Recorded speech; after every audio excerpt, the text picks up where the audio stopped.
Hey guys, welcome back to my channel. My name is Caroline, and on this channel we make like costumes, history bounding sort of things, so like that, like kind of crafty kind of things like that. And today I'm going to remake a pair of shoes I found at the thrift store into a pair of 18th century shoes, and you guys can do this too if you find them, so hopefully it helps you guys out. So stay tuned and see how I made these shoes. So I got these shoes at a thrift store for $18, and they're kind of just some old, like, sort of lingerie shoes, I guess, but I saw the heel and I was like, wow, I need to get them because they look really 18th century. Plus they really look like old mules, you know, if you've ever seen those. But like obviously they're really damaged. Like this one, the side, the like sole part came off. It was like really not glued on that tight. And like obviously the bow and stuff like that. I mean, I think they're like a cheap satin, but I think that they really had like some good potential to be like an 18th century shoe. So I thought, you know, I'd get some like paints and paint them and stuff like that.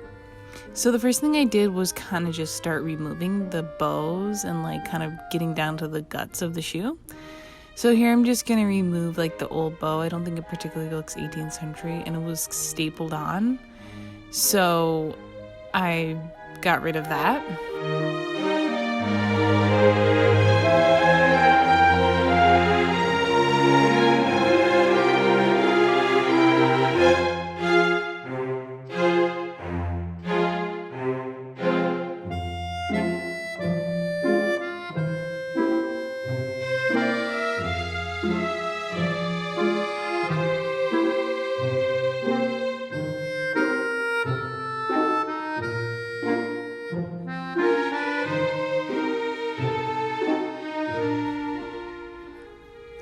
Then I went ahead and washed them with, I just put some OxyClean into some hot water. And I'm just going over them with a microfiber cloth. And they're not going to get like super clean. I was just trying to get some of that like kind of dried glue off and that sort of thing. So I just went ahead and kind of did a wash over of them to kind of just get those big stains out because I'm going to paint them anyway. But I really just want to get that glue, that dried glue sort of thing off of them first. Then I went ahead and just let them dry for overnight. And then I came back to them the next day. So the next thing I wanted to do was just attach that sole part. And I got this E600 glue. I was told at the art store that it's like flexible. E6000 glue, sorry. That it's flexible and it would be good for like shoes. I'm not a shoemaker, so I don't really know exactly for the shoe, but these are kind of just going to be show shoes. Like I'm not really going to be wearing them around that much. I probably just use them for like photo shoots and stuff like that. So I don't really care that much if it's not perfect. And I just took like a little wooden peg and I kind of just, you know, did the best I could to get the sole to reattach, and it was sort of difficult. Like I couldn't get like a perfect seam, so I did my best. It doesn't like perfectly match up and stuff like that, but I think I did the best that I could for it.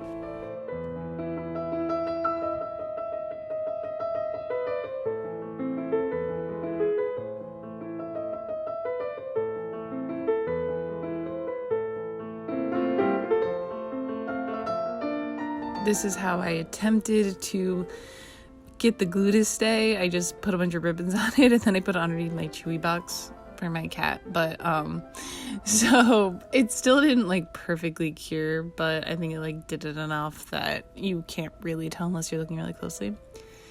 And then I moved on to the painting process, and I used these paints. I got them from the art store. They said it's for natural and synthetic fibers, and because I wasn't sure what type of fiber the shoe was, I think it's some sort of synthetic, I just bought this and I think it worked pretty well. I have this like extra little piece of silk that I had left over that I thought I'd kind of just practice a little bit on to see like how it worked.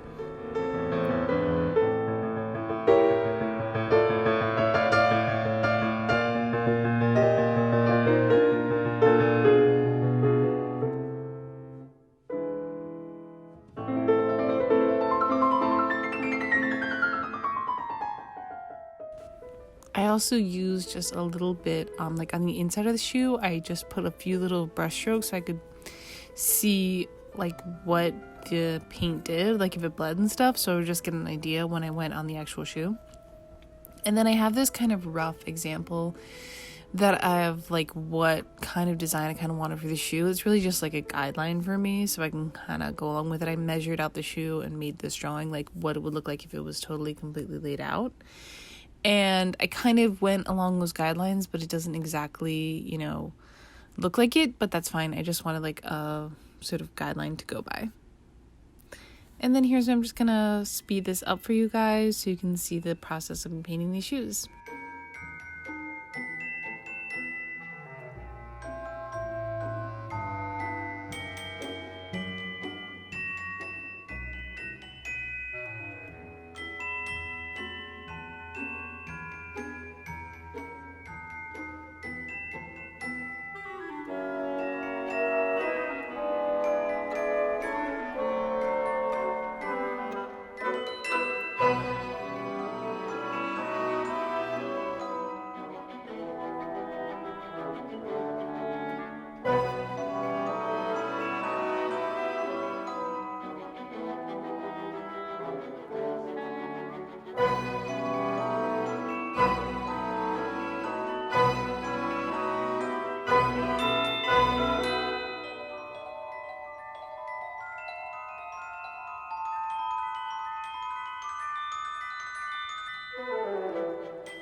that is the finished painting that I did. I think it turns out pretty cool. It looks pretty 18th century to me.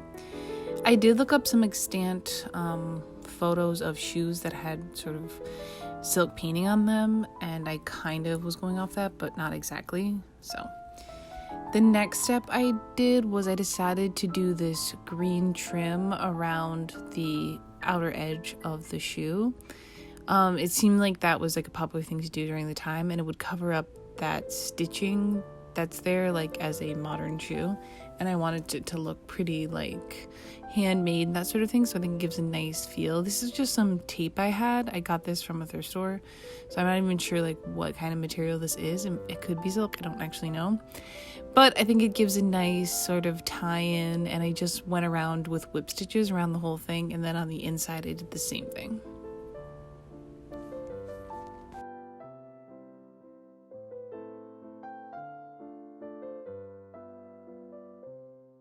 Okay, so the final step for me was to add the bow. There are some little tiny holes in the shoe that I wanted to cover up with the bow. I was kind of deciding between this darker kind of coral color or this lighter one. In the end, I chose the lighter one just because I thought it kind of pulled it together a little bit more. So I went ahead with that one. And I'm doing the tutorial from the American Duchess 18th century dressmaking book about how to make a 5-point bow. So if you do have that book, go ahead and check it out. I thought it was a pretty good, tutorial of showing you how to do it. Okay, so for the ribbon bows, I got 2 yard lengths of this particular ribbon. It's pretty wide, maybe 2 inches wide, and so I'm using 1 yard per bow for this. And what you want to do is cut basically 2 yard lengths for the 2 bows. Like each bow gets its own yard length.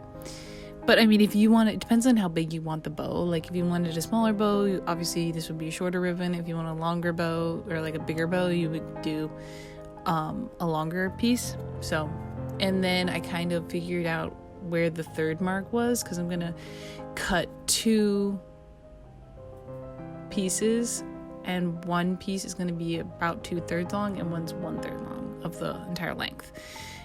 This is how it was in the tutorial, so I'm just kind of going by what they did.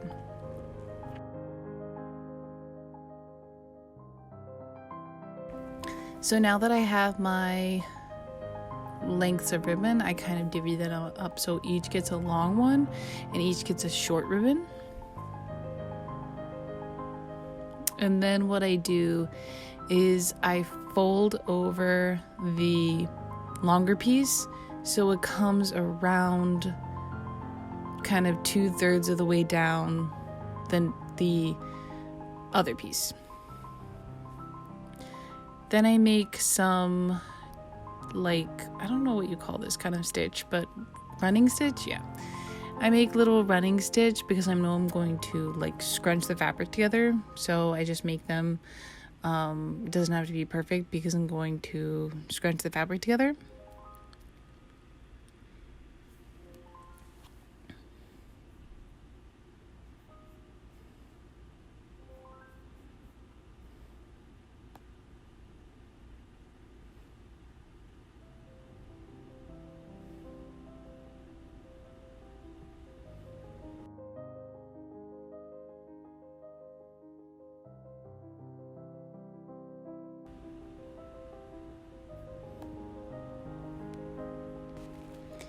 And then I just pull the thread so it's scrunched like a bow. And then as you can see, I have this sort of tail end part.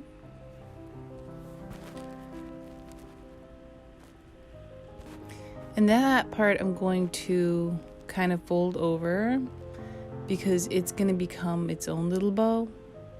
So as you can see, I actually should have cut it a little less. Like it should be a little bit shorter, but I just kind of tucked that end part in a little more to make it this right length. So I kind of pulled in the longer length so it's like the same size as all the other bows. So that middle bow, like that middle loop, so now it's like a middle loop bow. I hope it makes sense and you guys can see like what I did. So now you've got like a middle bow and 2 bows basically. So then you're done with using the longer length of ribbon.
Then we're going to move to that shorter ribbon. So I'm showing you how to do the shorter ribbon on my second bow because when I filmed the other one, I was out of the screen when I did it. So as you can see with the shorter one, I just make like a tiny loop and then I'm going to put a running stitch in the whole thing, like where that part meets the bow down the middle. So I can basically pull it, and then it's going to be like a little scrunched bow. You'll see it in a second. So right here, I'm just going to make a running stitch through the whole thing.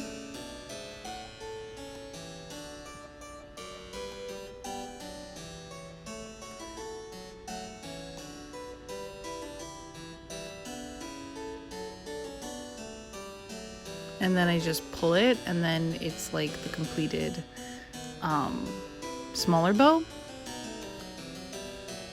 And then I just attach the second bow to the back of the first bow, and then I just kind of use my stitches to tuck in the top bow to make it more like a little ball thing. If you guys want to keep it like 2 little balls like that and not, like, it depends on your taste, but I just wanted to like tuck it in, so that's what it is. So just like finessing it to like what you want.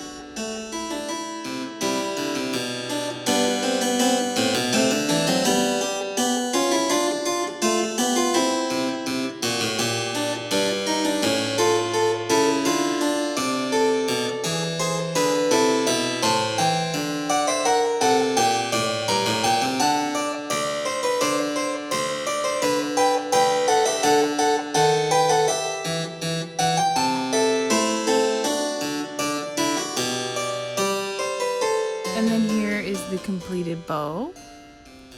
And I just used a few stitches to put the bow onto the actual shoe. So that's all I did. And that's the completed shoe now. That's the completed bow with the completed shoe. You could use these bows on dresses and stuff like that. I think they would look really nice too. And they kind of look cool because they look like little flowers, like because how I painted it. So here is the completed shoe. As you can see, like, it looks like there's like a little it looks like the stem's going up to the bow, which actually looks like a flower, which is kind of cool.